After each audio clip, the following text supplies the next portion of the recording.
Well, explosive allegations from Bangladesh that could have major political repercussions.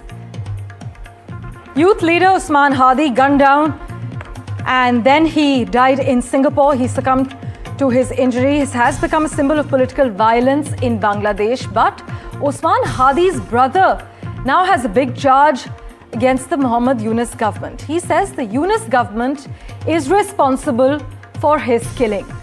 Osman Hadi's brother has categorically said Yunus cannot escape the responsibility, and it's his government's bid to derail polls that are coming up in February.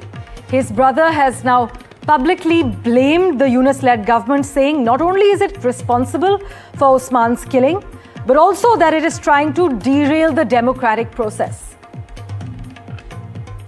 যারা রাষ্ট্র ক্ষমতায় থাকাকালীন অবস্থায় ওসমান হাদিকে হত্যা করা হয়েছে, এই হত্যার দায় আপনারা এড়াতে পারবেন না। যে এজেন্সির হয়ে, যে রাষ্ট্রের হয়ে আপনারা ওসমান হাদিকে হত্যা করেছেন, মনে রাখবেন ওসমান হাদি কোনো এজেন্সি, কোনো রাষ্ট্র, কোনো তাবেদারের কাছে কখনোই মাথা নত করে নাই। Aditya Raj Kaul is tracking the latest allegation for us. He joins us with further clarity at this point. Aditya, tell us, how does this latest allegation change the political climate ahead of the elections that are expected in February in Bangladesh? Mr. Yunus says that we are on track to conduct elections that are free and fair. Take us through the details of Osman Hadi's brother's latest allegation. Well, Parmeshwar, this changes everything. It's a big statement coming in at a time when Bangladesh situation deteriorates. There are attacks against the minorities. There is a lynching of a Hindu man that has happened. But it's also the big talking point, the killing of Osman Hadi. Now, there were several allegations from Islamist radical elements, also from within the Yunus government, that the killers might have escaped to India. But now a big allegation coming in from the brother, from the family member of Osman Hadi. This is Sharif Osman Hadi, the real brother of Osman Hadi, now saying that the Yunus government is responsible for the killing of Osman Hadi. This changes everything. This changes the narrative. This changes the reality. And this puts the question mark again on the chief advisor of Bangladesh, Muhammad Yunus, on what he has been doing, or perhaps should we say not doing in this particular case, because there is no investigation, there is no probe, nobody has been arrested, and there are no clear answers from the home advisor or the chief advisor of Bangladesh, Muhammad Yunus. So the brother and the family of Osman Hadi has now put the blame squarely on Muhammad Yunus on the killing of their family member Osman Hadi, and said that the Osman Hadi's killing has been done by elements within the Yunus government to derail the election process. Remember, next year, in a couple of months from now, there will be elections that will happen at a time when Awami League has been banned. It is being said by several quarters within Bangladesh and outside as well that the Yunus government is not so sure that the election should happen. They want to derail the election some way, and that is now being confirmed by the brother of Osman Hadi, and saying that it is the Yunus government that killed their family member to derail the election process. We'll have to wait and watch how Awami League and others react to this. What's a huge statement coming in at a time when the Yunus government was trying to deflect the blame towards India, and now clearly India has no role to play. It is a law and order situation within Bangladesh.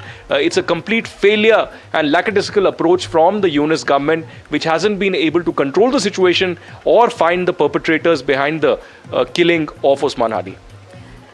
Aditya, this direct accusation coming in from Hadi's brother, how unprecedented would you say it is, and does it actually reflect a growing sentiment against the Yunus government? Well, absolutely. The entire narrative, as I said, is completely shifting in Bangladesh. Remember, there were a lot of protests held not just against the Indian government and diplomats, but against the Indian media as well, as to why we were reporting on Osman Hadi a certain way. But the question is, we were reporting the facts that India had no role to play at all. Why was India being blamed? There were elements within the Yunus government and their supporters saying that the killers could have escaped to India. But now it turns out that this is somebody within the Yunus government who has perhaps conspired this killing and hasn't been able to do any kind of justice to the family and the Inquilab Moncho. Now, the Inquilab Moncho yesterday came out and said that we will give a certain amount of time for the Yunus government to investigate this, but if they cannot, then they will seek the resignation of the Yunus government and Muhammad Yunus, chief advisor, as well. So at this point in time, the chief advisor of Bangladesh is under tremendous pressure to act, to clarify, and to speak up the reality. And the reality remains that it is his absolute failure that has led to the killing of Osman Hadi. And now the brother of Osman Hadi, Sharif Osman Hadi, openly at the platform of the Inquilab Moncho coming across and saying that this is a killing conspired by the Yunus government to derail the election process. They do not want elections to take place, free and fair elections to take place. And it's a big charge. It's a charge of a political killing by the Yunus government itself to derail the entire democratic functioning of Bangladesh. Aditya, thanks so much. Do stay on with us as we play out that reaction from Osman Hadi's brother. For our viewers, again, it's a direct accusation by Hadi's brother. Listen in. আপনারা যারা রাষ্ট্র ক্ষমতায় থাকাকালীন অবস্থায় ওসমান হাদিকে হত্যা করা হয়েছে, এই হত্যার দায় আপনারা এড়াতে পারবেন না। যে এজেন্সির হয়ে, যে রাষ্ট্রের হয়ে আপনারা ওসমান হাদিকে হত্যা করেছেন, মনে রাখবেন ওসমান হাদি কোনো এজেন্সি, কোনো রাষ্ট্র, কোনো তাবেদারের কাছে কখনোই মাথা নত করে নাই। Aditya Raj Kaul is still with us. Aditya, given the direct accusations against the Yunus government now, how might this affect Bangladesh's diplomatic standing, especially with key partners like us in India and the United States? Well, there is a lot of trust deficit already, Parmeshwar, between India and Bangladesh because of the kind of statements that are coming across from the Bangladeshi side. It doesn't seem like that they want cordial relations with India.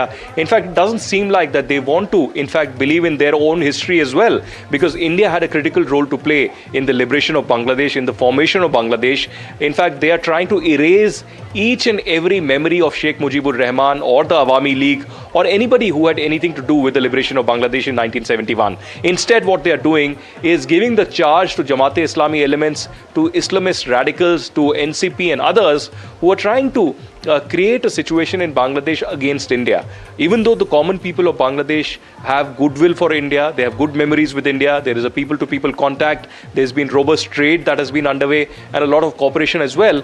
But the Muhammad Yunus government hasn't attempted to have some kind of a peace dialogue or an olive branch towards New Delhi. Instead, there have been, angry remarks coming in. There have been attempts to attack Indian diplomats and missions in Dhaka, other places across Bangladesh as well. So as of now, whatever Muhammad Yunus does next will have obviously impact on the India-Bangladesh ties as well. Remember, the Bangladeshi envoy has been summoned twice already by the Indian government to convey a very strong protest with the kind of narrative that's coming in. But one thing is amply clear, that radicals have been given a long rope by the Yunus government and they do not want action. And now a strong charge against the Yunus government of political killing of Osman Hadi.